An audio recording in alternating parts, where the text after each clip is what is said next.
Welcome. This is My Favorite Mortgage Podcast. I'm Jaimie Booth, a licensed loan officer in Arizona and Texas, and you're listening to a newer podcast that lets you behind the curtains of the buying and selling. We invite very special guests local to the area to give some insight, to have a little fun, to play some games, and we're so glad you're listening today. Today we've got I want to say trader, but no, kidding. Jon Haas, licensed realtor, who once was a licensed loan officer with Keller Williams here in Tucson. Yep. Are you still keeping your license? I am licensed. Yep, I have both licenses. You're still doing your CE classes? Yes, I am. Okay. But I have not originated since I jumped ship April 1st of 2023. So I haven't originated since. Haven't originated. But I kept my license. But what a great advantage. I think so. You know? Yeah, a loan officer, and then you made the jump, well, I say to the dark side. Yeah.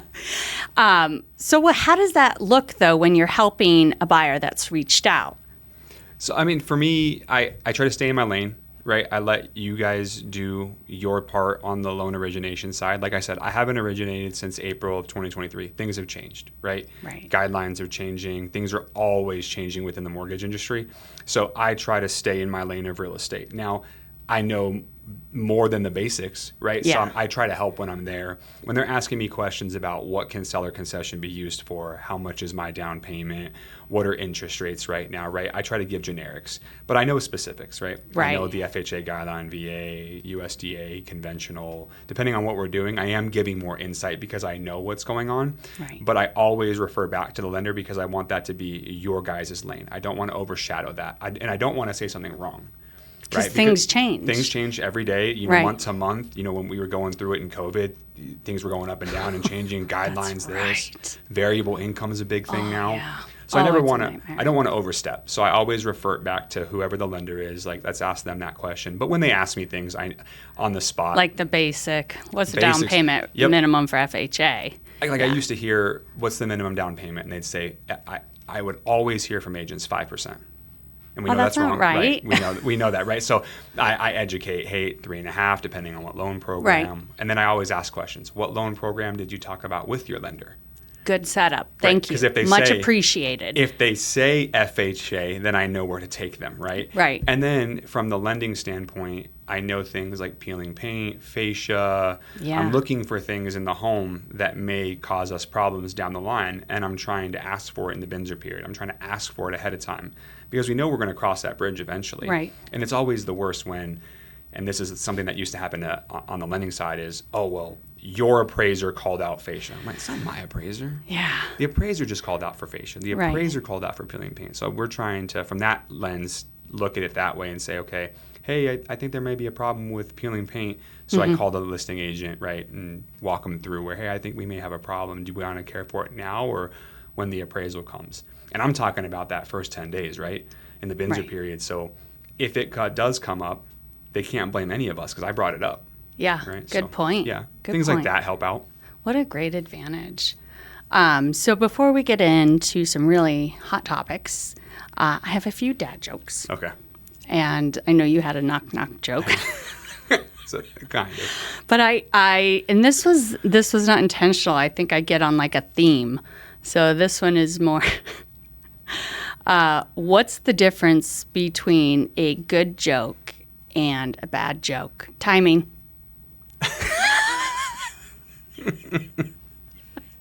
Didn't even give me a chance. No. Yeah. Just kidding. What do you call it when Batman doesn't go to church? No idea. A Christian Bale. Oh my gosh.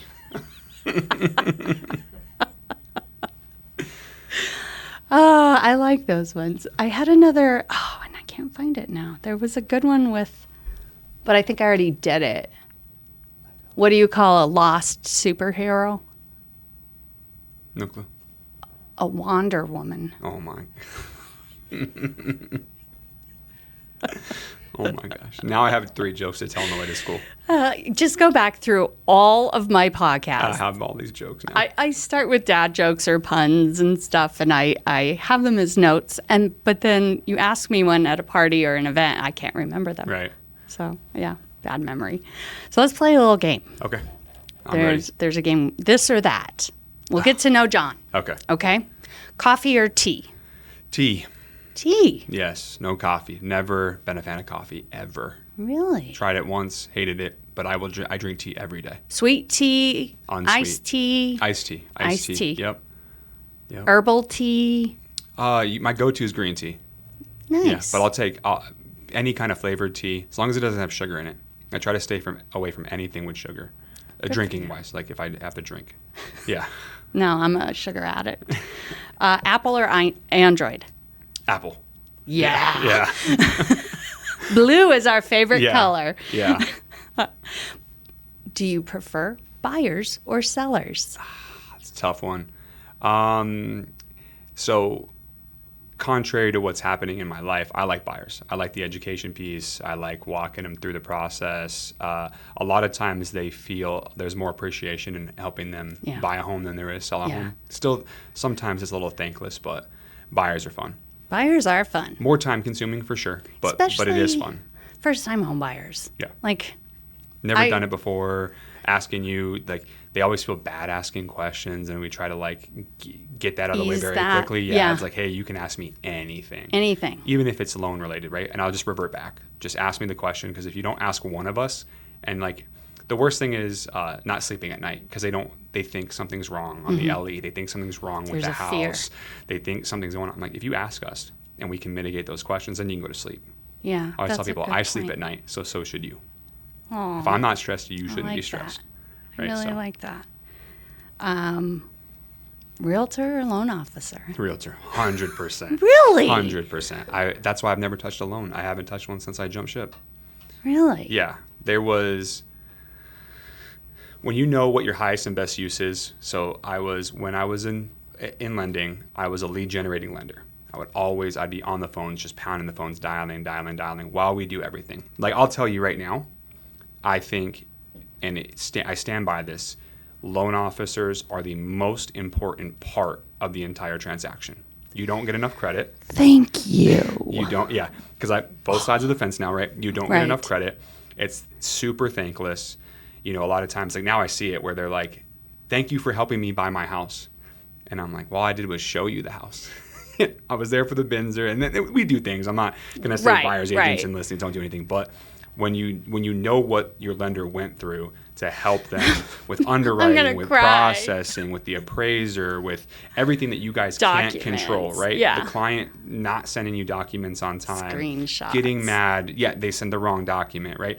It's a very thankless job. You guys do a ton of stuff, and if you think about it, if it's not for you, the loan officer lending the money, how do we buy a house? Right. Unless you're independently wealthy. Yep. Unless you have cash, like gold bullion, and then you're not even part of the transaction. So we do plenty of cash transactions. There's no lender involved, and it's fine. You're not part of that transaction. But for 50 to 90% of the people, it's going to be alone, right? Yeah. And it's for a majority.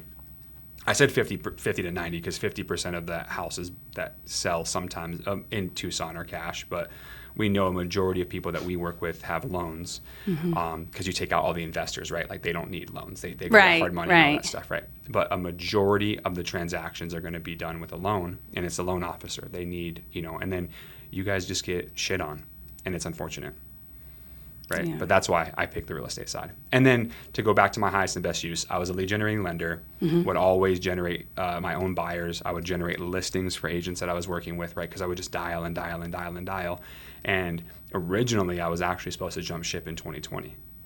And then COVID happened. No. And then COVID happened. You don't jump ship in the middle of the biggest refi boom. So 2019-ish, at the end of 2019, we were all sitting at our desks, and I was in my head, and my wife and I had this conversation. I said, hey, I'm going to go back and get my real estate license because I originally had it in 2015. I was like, I'm going to go back and get my real estate license, and I'm going to jump ship, and I'm going to go and do real estate. And she's like, I think that'd be great.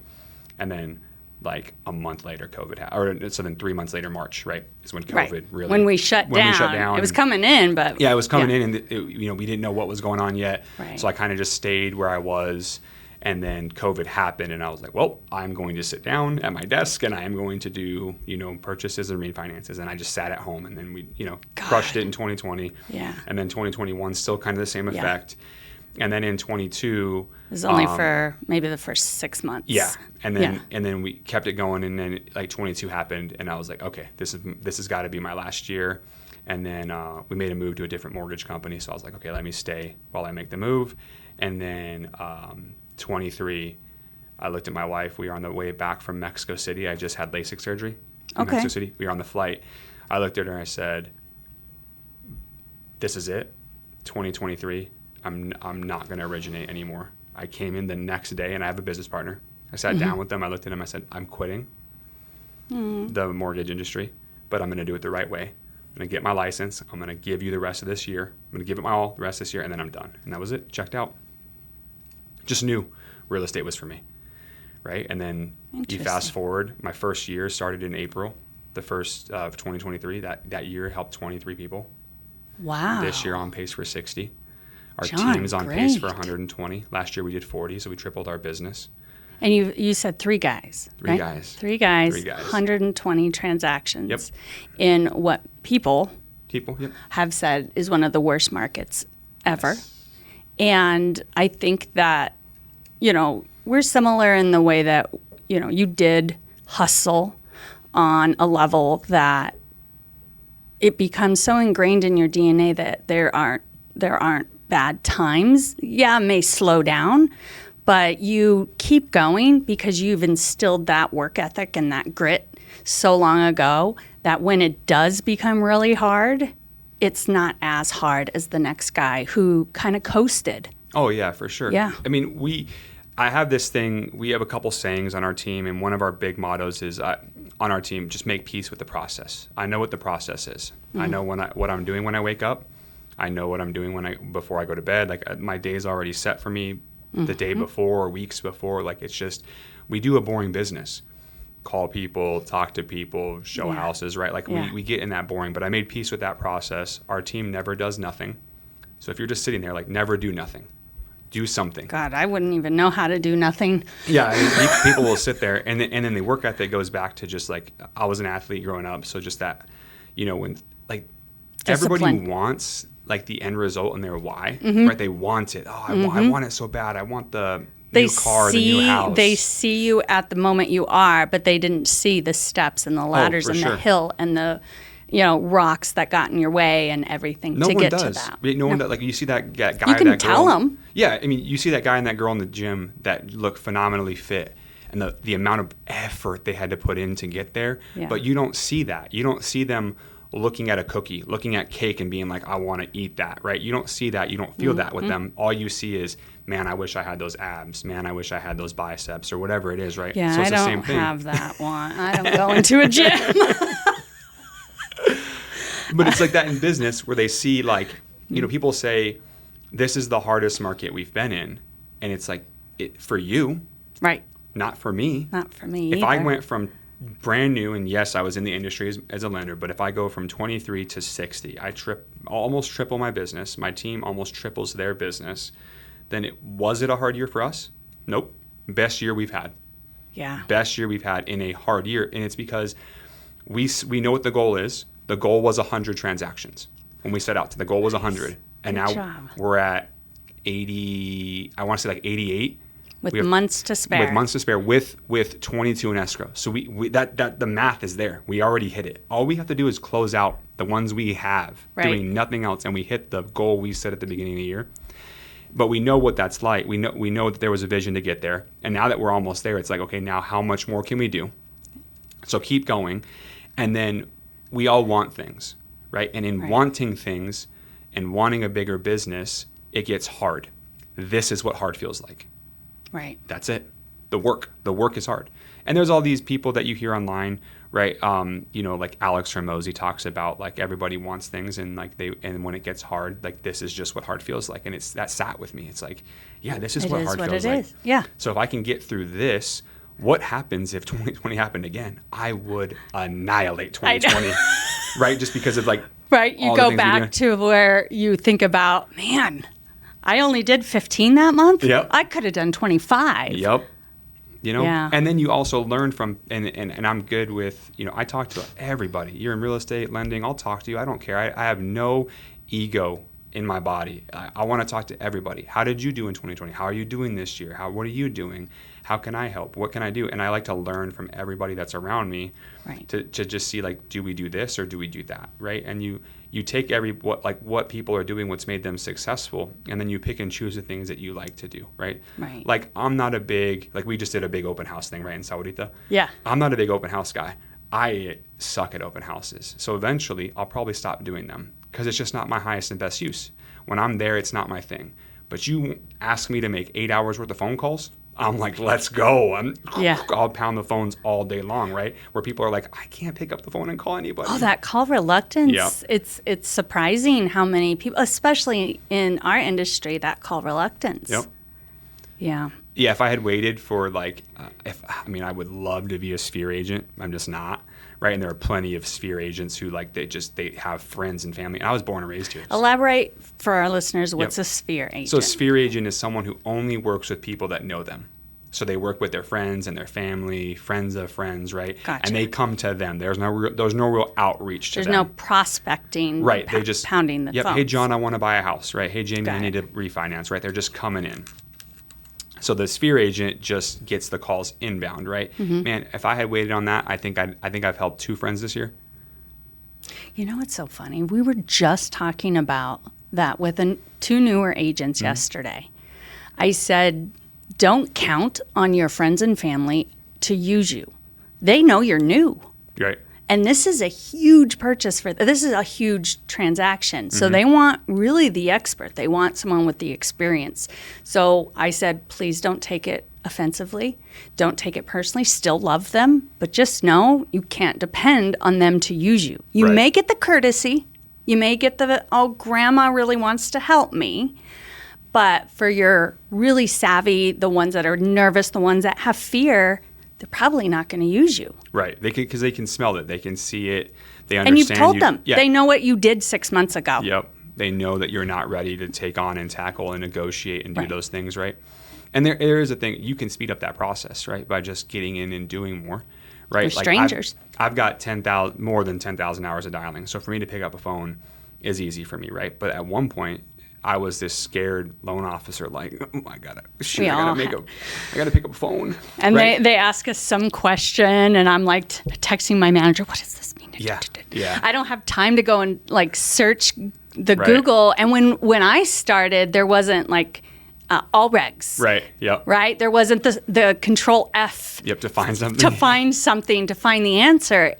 It would take, gosh, this is dating me. We would actually have the VA handbook printed in a 3-ring binder. And so when something changed and we had to update it. Yeah. So, and it just comes with more and more and more transactions, build the trust with strangers, really, because they're going to be able to trust you, and you can fake the experience. And if you do get in a jam, you want to speak to, you know what, it's okay because I have XYZ as my mentor. I have this support staff. I have this. So if I don't know it, I'm going to find it. And that just builds the trust with the client. It does, right? And that's and you segue into like the people around you, right? Like we're all brand new at something, right? Mm-hmm. Like our parents, uncles, aunts, everybody who starts at a job is brand new at that job, and then they become the expert like later, right? Like as they do the job continuously, the more attempts you get at business and everything. But it's always good to surround yourself with people who are ahead of you, right? Mm-hmm. Always looking for someone that's ahead of you doing something more than you so that you can level up and you can learn more. Like I'm always learning every day. I do not know everything about real estate, so I'm always surrounding myself. I have a good coach, which is important, and then just surrounding myself with other people at our brokerage, other brokerages, because it doesn't. Your brokerage just doesn't really matter. If you're at XYZ brokerage, I'm at XYZ brokerage, it doesn't matter. We're still doing real estate. It's all the same. The paperwork's the same. What can I learn from you? What can you learn from me? How can we partner up in doing something? But it's also getting back to like having good people around you is like why we have our team, and why I think a lot of agents should be on a team when they start, at least, because then you have people to count on. right? And a good buddy of mine, mentor of mine, had given me this analogy once, right? Most people go into real estate because they want to make big bucks, right? Everyone says they always want to make $100,000. So I don't know what it is about 100,000. Yeah, because it's that sixth figure. Right. So and they don't know what that means yet, right? Yeah. And what that work looks like. So two mentors, two separate mentors. I'll talk about the team first. He said everybody wants, the analogy he gives when he's talking about joining a team is, because of commission splits and everything, you don't get the whole thing. He says, do you want a whole grape or half a watermelon? Because if you want the whole grape, go ahead, take it. That one transaction, you're going to do 3-4 transactions a year, you can have the whole grape. I can teach you how to eat half a watermelon. And I want half a watermelon all day long. Right. I don't care if you don't like watermelon. I want the analogy. It's bigger. Piece of the pie. Big piece of the pie, right? Because I'm going to teach you how to do from going from 4 to 40. Right, and then even if you 50-50, let's just say. And this is Drew? Aaron Wilson. Mentor, yeah. Okay. So Drew Smith's my business partner. He's the veteran, so I run the Veteran Trusted Real Estate Network. Drew's the Air Force veteran on our team, yeah. And then Drew and I had a mentor, was coaching us about money, which I think is very important. If you don't have someone helping you with money, you should, because it's so taboo not to talk about money. And we talk about money all the time. We're always constantly talking about money. And you guys are sharing what you're doing to build the wealth. To build wealth. And have it transparent how and not much secret. We're making. I like that. Because once you understand money and you talk about it, it doesn't become taboo. Now, do I talk about it with my parents? No. If you know you have a friend that's not in a good financial situation, are you going to talk about it? No. You just have to find those people that, I believe in 5 things: family, faith, fitness, friends, and finance. So you should have somebody in your one of those 5, right? And a person can be more than one, right? You can have a good friend. Like, you should have a friend who's better at being a friend than you. You should have a friend who's better at being a family member than you. So like a better husband or wife or whatever. You should have someone who is financially better off than you. That's the finance. You should have someone who's better at fitness than you, like just being, whatever, more in shape and eats better and all that stuff. Friends, family, faith. And then thank you. And then someone who has just more faith than you, right? And if you can find those people and be around those people, then they're going to elevate your life. And once you're at the same level, I'm not saying you have to let them go, but you got to go find someone else. You've got to find, that's a great analogy. Someone had talked to us about how every agent lender in the industry wants to make 6 figures, $100,000. So he wrote on the board $100,000, and then he wrote on the board $999,999, and he asked us what the difference was. I said, a lot of money, and he goes, exactly. It's $899,000, $999 difference. He said, that's still 6 figures. So be specific. You have to tell me, how much do you want to make and why?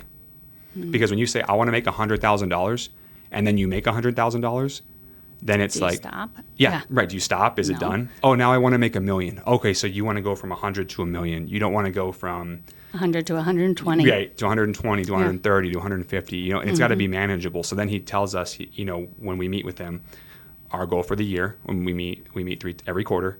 So we tell him our goal for the year, how much money we're trying to make, where we're at with that goal. It sucks sometimes when we're not close, especially when we meet in January and we tell him the goal. Goal's $1 million. Cool. Then we meet in March. How much you made this year? 200, right? Or like dollars. 100, dollars, right? You're so far off, right? And it's like, now what are you going to do? Because a lot of people say, I want to make $100 this year, and then they don't look at it. There's no action steps. There's nothing to it, right? So you got to have those people around you. So what I would tell you is, if you don't have those 5 people, and then it goes into like faith and fitness and all that stuff. Like, I want to lose weight. How much weight? Well, just weight. Well, no, how much? 20 pounds. By when? Yeah. And then you start to you start being held accountable. Yes. And when you have to report back to someone or just be like, okay, this is what I did, it really starts to weigh on you maybe midweek or something, and you're like, fuck, I really have to eat the fruit. No more popsicles. Yeah, imagine like Friday you have to go on the scale and you have to take a picture of it, right? And send that picture, and you're just like, I had a box of Pop-Tarts. You're like, great. Dude, okay. We had this mega open house, and we'll wrap up here. I know we could probably talk here for hours. We had that mega open house. When I say mega, there were 32 agents. We all collaborated to be open and have their listings open between the same time and the same date. Yep. And it was in this master plan community in Sarita, which is just south of Tucson. And I know I'm saying it the wrong way, but Sahuarita. there you go. So 32. Yep. By the time the date came, 2 of the houses had been under contract, right? Okay. Yeah, and then not 2 bad. agents didn't show up. Yeah. Okay. So It's 28. right? 28 homes. So I was helping kind of just organize it, getting people on board, making sure they're still there. I ordered a popsicle cart, cute umbrella. I ordered 100 popsicles. Mm-hmm. I left with 90. So unfortunate. My freezer has boxes and boxes of popsicles. I'm going to get so fat. I'm just like, I need a popsicle today. So that's what our freezer looks like. My wife goes into the store, and my son's 5, and she'll just get like every cool like Nickelodeon popsicle. And I open the freezer, and there's nothing but popsicles and ice cream cones and all this stuff.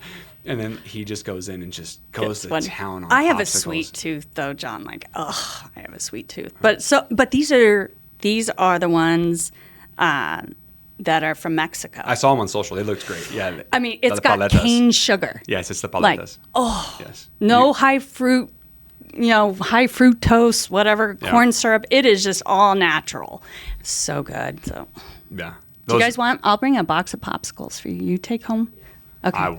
We will eat them. I'm not kidding. Yeah.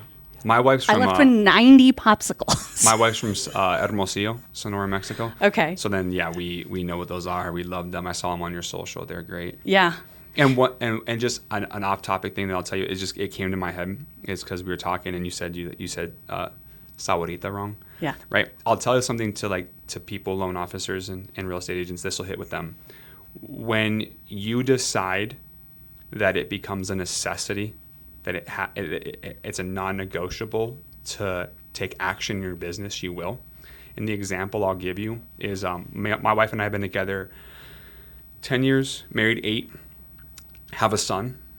He's 5, Mohawk baby. That's how he's got a mohawk, coolest kid ever.